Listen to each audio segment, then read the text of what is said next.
It has been said that LPVOs are dead, yet others still swear by them.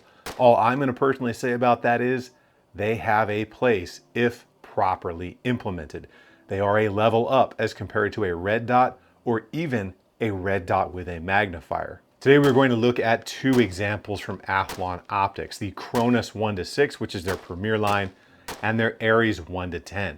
Now I chose these two magnification levels specifically for this video, talking about are LPVOs still a viable option because they are extremely common, even though the 1-10 may be pushing the limits and capabilities of an LPVO, and you do have some trade-offs at that 10 power, which really lends the question of, if you're going to go with the 1-10, why not go with like a 3-15 or a 3-18 and an offset red dot and get the best of both worlds with a minor trade-off in size and weight while maximizing your magnification, tube size, field of view, and a couple of other things. Now I know you may disagree with me, and that's fine to do so in the comments down below, but let's take a good look at the Athlon Cronis right here.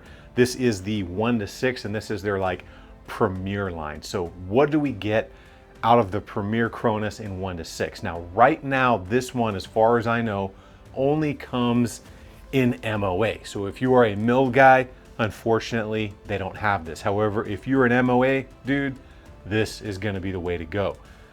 I will say up front, between the two right out of the box, this one does have a little bit of a nicer feel to it, and the glass does look better.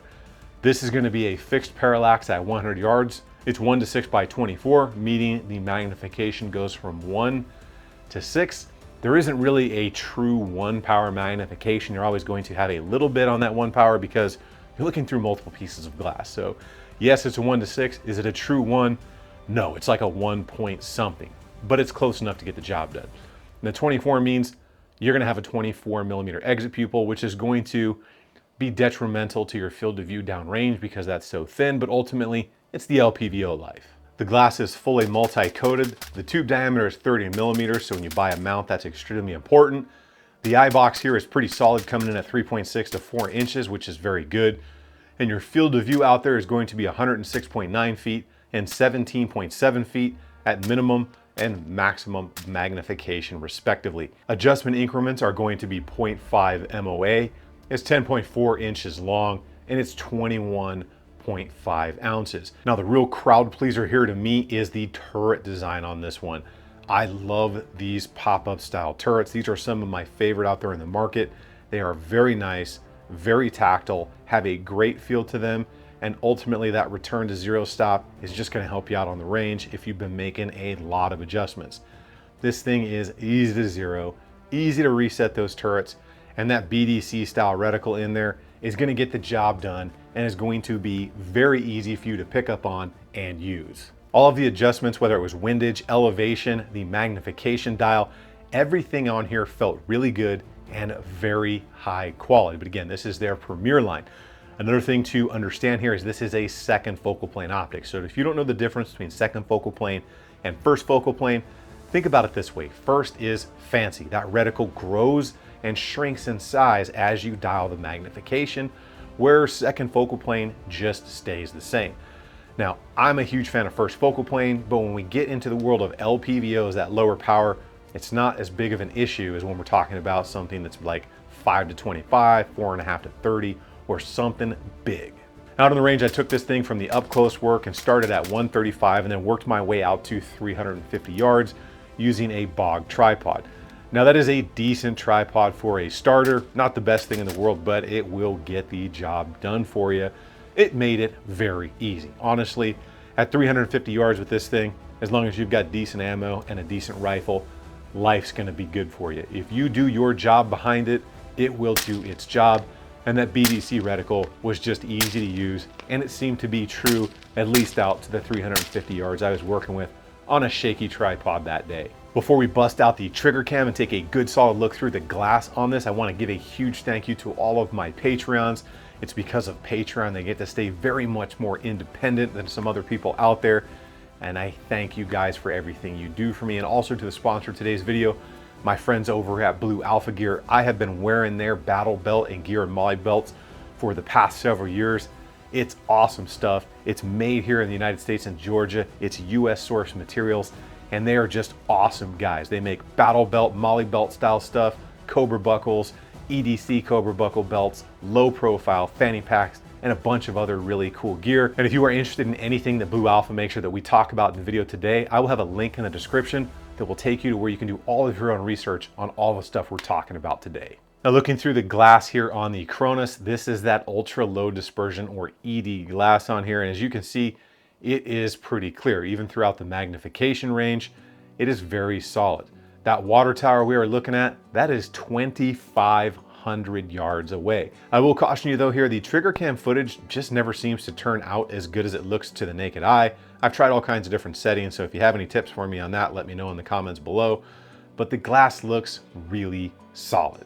And if you do need illumination, there are 12 illumination settings for that reticle. What I will say about the illumination when it comes to like 99.9% of all LPVOs out there in the world, they're not really like daylight bright, they're usable bright. So if you think you're gonna get that like eye-searing feedback off the emitter bright out of an LPVO, you're just lying to yourself. There's like maybe one or two that do that, and the battery life is absolutely abysmal. So you get usable illumination on the reticle. And now that you know what that reticle looks like, I want you to think about superimposing that reticle over a target and how easy it is. And now think about superimposing that reticle over that subscribe button and send that good hit down range to make sure you are subscribed to the channel so we can get over 300,000 subscribers really soon and keep having all this fun together. Now on the Aries, we are stepping into a 1:10, so we're getting a little bit more magnification. Still has that 24mm exit pupil there, but this one, it is a lower MSRP here, we'll talk about in a minute, but it does come at a little bit of a cost. There are some differences.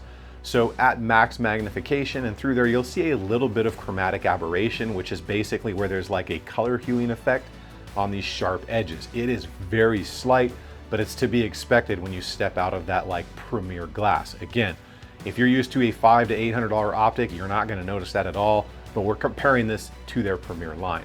She's also a little bit thick, coming in at 26.9 ounces, which is like over 5 ounces heavier than the Cronus, but you're getting another 4 levels of magnification.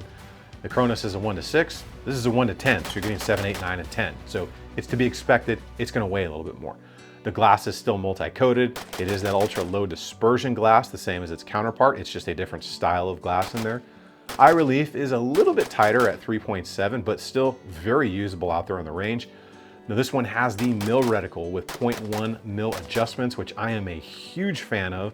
I much more so like the mil radian stuff out there, but you do not get those nice turrets that you get on the Cronus that I'm a huge fan of. You get a much more traditional LPVO style of turret here with an adjustable elevation and a capped windage, which honestly, if you've got that Christmas tree reticle, you're probably not dialing anyways.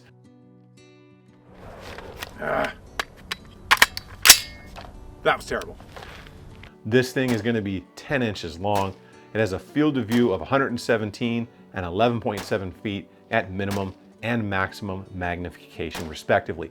Now I did take this optic out to the same distances from the up close work out to that 350 yards, again on the bog tripod with the same ammunition, and it is super easy. The mil reticle in there, that Christmas tree, makes me super happy. I'm able to quickly engage targets. I'm much more a fan of that style of reticle than I am a BDC, but everybody's different and they're both gonna get the job done. The Aries does have illumination as well, and again, it's bright enough to use. Not daylight bright, but it's bright enough to use. Now that I've given you all the time in the world to think about it, and I am positive somebody brought it up below in the comments down below, yes, that was the AB Warthog suppressor that is ribbed for your tactical pleasure. Now I've been testing out a couple of those AB suppressors recently, and I love that Warthog one because it's got a great sound to it, but also it's hub compatible. So if you already have some form of quick detach muzzle device, whether it's Chemo or another, if they have a hub compatible version, you can use that with this, which is pretty awesome because I'm a big fan of Chemo stuff. So I get to put that on there instead of having to use direct thread, and I got a QD device. I will do more with those things, but if you're interested in knowing exactly what that rib device on the end of that was, it was the AB Warthog. So for me, here are the biggest differences. The first one I noticed, it's going to be the turrets. I just love the turrets on the Cronus as compared to the more traditional style on the Aries, and to me the Aries ones just don't feel as good. Another big one is going to be the Cronus is made in Japan, the Aries is made in China. The Aries comes with flip caps and a throw lever. The Cronus does not come with flip caps and a throw lever. However, the Aries has a better reticle in my opinion, but I'm a huge fan of mill reticles and not BDC style reticles. The Cronus is second focal plane, where the Aries is first focal plane, which I'm also a bigger fan of first focal plane. The glass on the Cronus to me has the slight edge over the Aries, and they both have illumination, so quite honestly, they're both going to do the same thing there. Now we come back full circle to the question of, is the LPVO dead? Because the internet has been falling all over itself for probably the past year trying to figure this out. And quite honestly, I laugh about this because this argument has been had several times over the last several years between the LPVO being dead, red dot magnifiers are back, then it's the Trijicon again, and then it's the LPVO again. So it kind of makes me laugh. They're not dead. They have a very viable place out there in the world, depending on what you intend to do with your chosen setup. And ultimately it's up to you to figure out what you want to do with your setup. But I think a lot of people misunderstand the LPVO, because just because you put an LPVO on your rifle doesn't make it a precision rifle. And just because you can shoot a little bit more precise with an LPVO doesn't make it a long range rifle. And I think that's where people begin to muddy the waters, because when we think about it, what's the thing that you can't get away from that's really going to determine how capable that rifle is? Besides you, the end user, it's going to be the ammunition. So you can put a 5 to 25 or whatever on your 5.56, 12.5 inch, but you're not going to yield the best results out of that round with that barrel length. So when you think about it, it's really a whole holistic approach when you're thinking about an LPVO. Choose your barrel, choose your ammo, choose your caliber, whatever, and then choose your optic and what you really want to do with it. You kind of got to think about all that stuff up front rather than buying a 10.5 inch and sticking a 3 to 18 on it. But LPVOs are definitely not dead. They have a place in the world if properly implemented, like I said up front, but I'm really curious to know, are you living the LPVO life? Is it something you want to get into, and does it work for you? And let me know in the comments down below. Keep doing it on the range. Remember, if you stay ready, you ain't got to get ready, even with your longer distance game. And I will see you all on the next one.